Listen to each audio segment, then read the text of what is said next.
어쩜 이렇게 시간이 안 가는지 정말 버스 안에서 고잉 이불 속에서 고잉 고잉은 언제나 너에게 고잉 고잉.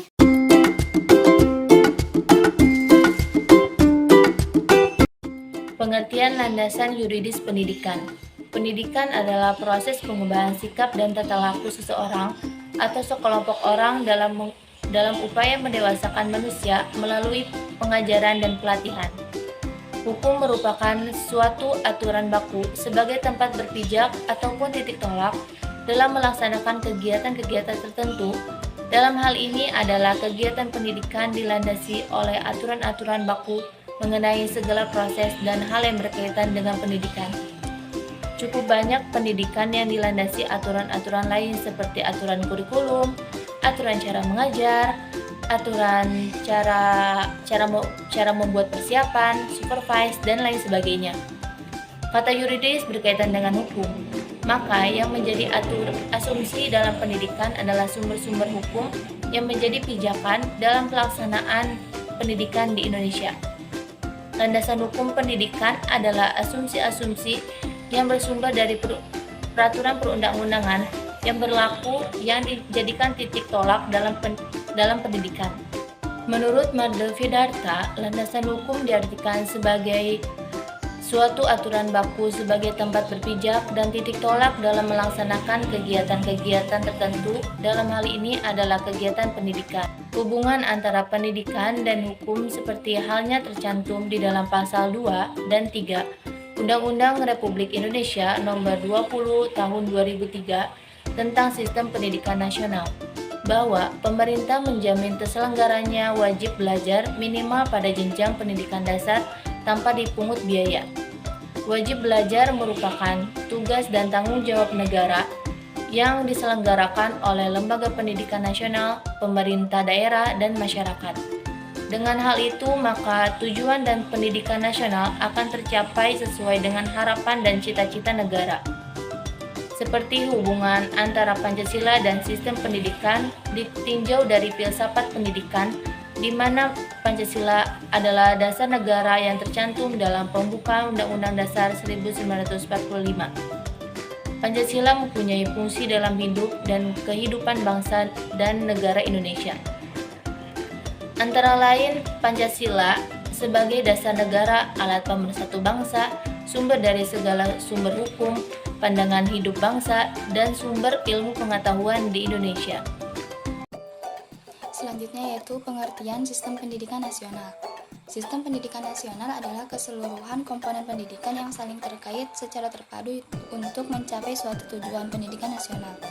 Sistem pendidikan nasional Indonesia disusun berlandaskan kepada kebudayaan bangsa Indonesia dan berdasar pada Pancasila dan Undang-Undang Dasar tahun 1945 sebagai kristalisasi nilai-nilai hidup bangsa Indonesia. Penyelenggaraan sistem pendidikan nasional disusun sedemikian rupa, meskipun secara garis besarnya memiliki kesamaan dengan sistem pendidikan nasional bangsa lain, sehingga sesuai dengan kebutuhan akan pendidikan dari bangsa Indonesia yang secara geografis, historis, kultural berciri khas.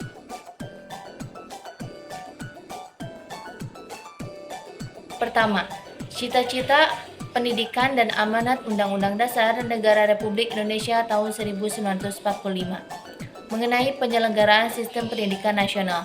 Proklamasi Kemerdekaan Indonesia pada 17 Agustus 1945, sehari setelah itu, pada tanggal 18 Agustus 1945, Panitia Persiapan Kemerdekaan Negara Indonesia atau PPKI menetapkan Undang-Undang Dasar sebagai konstitusi negara. Pada alinea keempat pembukaan Undang-Undang Dasar 1945, di mana tersurat dan tersirat cita-cita nasional di bidang pendidikan, yaitu untuk mencerdaskan kehidupan bangsa. Sehubungan dengan ini, Pasal 31 Ayat 3 Undang-Undang Dasar 1945 mengamanatkan agar pemerintah mengusahakan dan menyelenggarakan kehidupan bangsa yang diatur dengan. Yang kedua, definisi pendidikan, pendidikan nasional dan sistem pendidikan nasional. Pemerintah telah memberlakukan Undang-Undang Republik Indonesia Nomor 4 tahun 1950 tentang dasar-dasar pendidikan dan pengajaran di sekolah, yaitu Undang-Undang Republik Indonesia Nomor 12 Tahun 1954. Sejak 27 Maret 1989, undang-undang tersebut diganti dengan Undang-Undang Republik Indonesia Nomor 2 Tahun 1989 tentang Sistem Pendidikan Nasional. Adapun sejak tanggal 8 Juli 2003, pemerintah memperbarui dan menggantinya dengan Undang-Undang Republik Indonesia Nomor 20 Tahun 2003 tentang Sistem Pendidikan Nasional. Pada pasal 1 ayat 1 Undang-Undang Republik Indonesia Nomor 20 Tahun 2003 dinyatakan bahwa pendidikan adalah usaha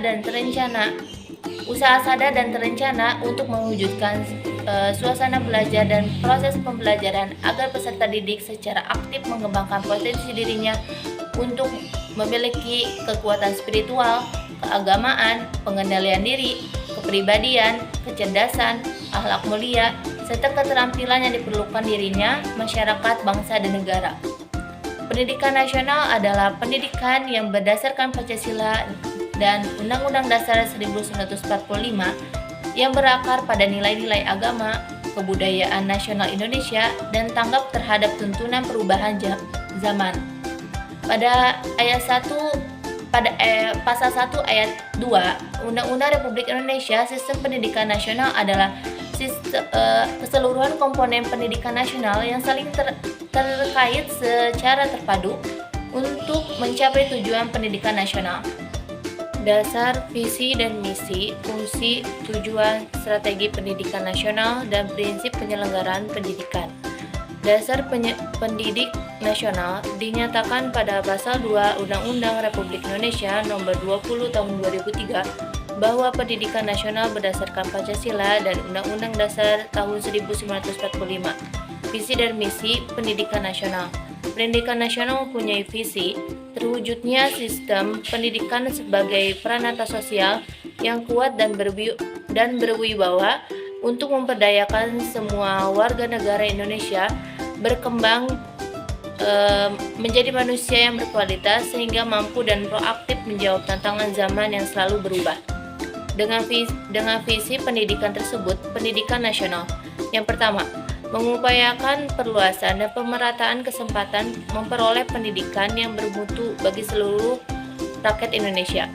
Yang kedua, membantu dan memfasilitasi pengembangan potensi anak bangsa secara utuh sejak usia dini sampai akhir hayat dalam rangka mewujudkan masyarakat belajar. 3.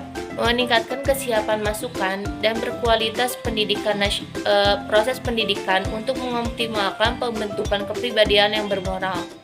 Yang keempat, meningkatkan keprofesionalan dan akuntabilitas lembaga pendidikan sebagai pusat pembudayaan ilmu pengetahuan, keterampilan, pengalaman, sikap, dan nilai berdasarkan standar nasional dan global.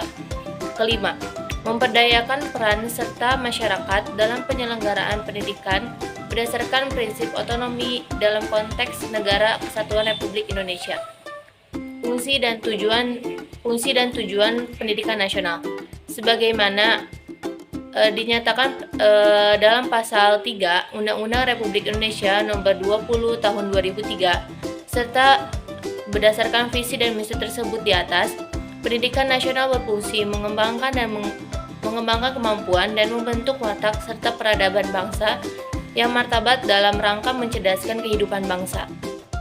Pendidikan nasional adalah untuk berkembangnya potensi peserta didik agar menjadi manusia yang bertakwa dan beriman dan bertakwa kepada Tuhan Yang Maha Esa, berakhlak mulia, sehat, berilmu, cakap, kreatif, mandiri, dan menjadi warga negara yang demokratis serta bertanggung jawab.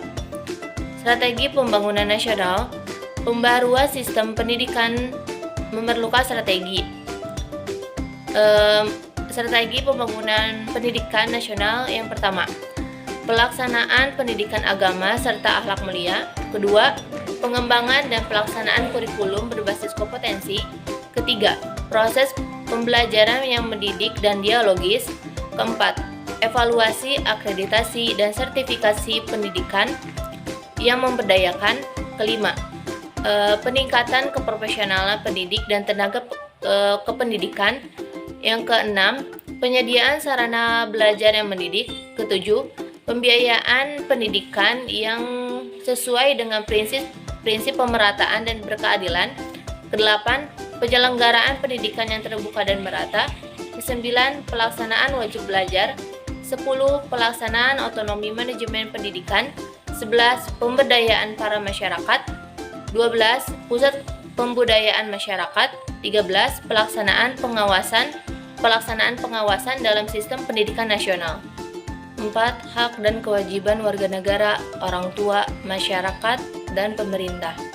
Hak dan kewajiban warga negara sebagaimana terdapat dalam pasal 5 dan 6 Undang-Undang Republik Indonesia Nomor 20 Tahun 2003 disebutkan. Yang pertama, hak warga negara pasal 5.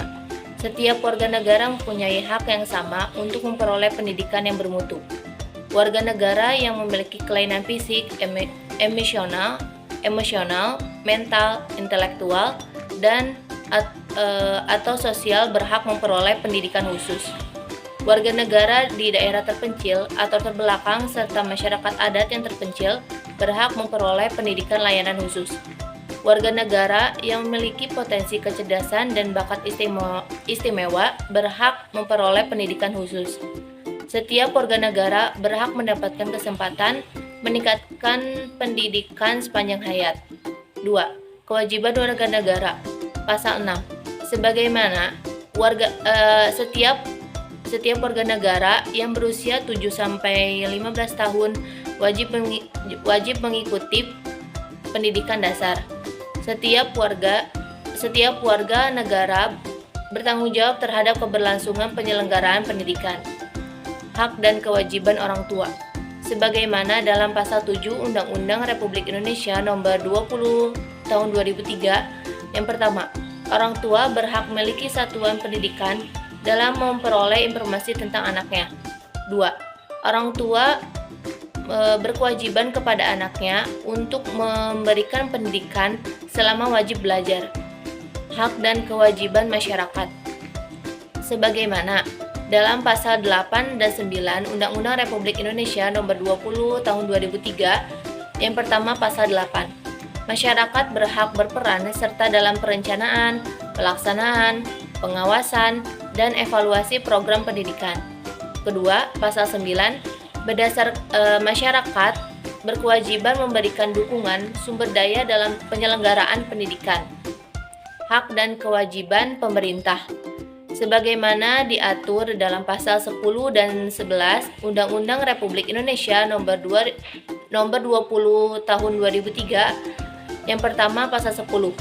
Pemerintah dan pemerintah daerah berhak mengarahkan, membimbing, membantu, dan mengawasi penyelenggaraan pendidikan sesuai dengan peraturan perundang-undangan yang berlaku. Yang kedua, pasal 11.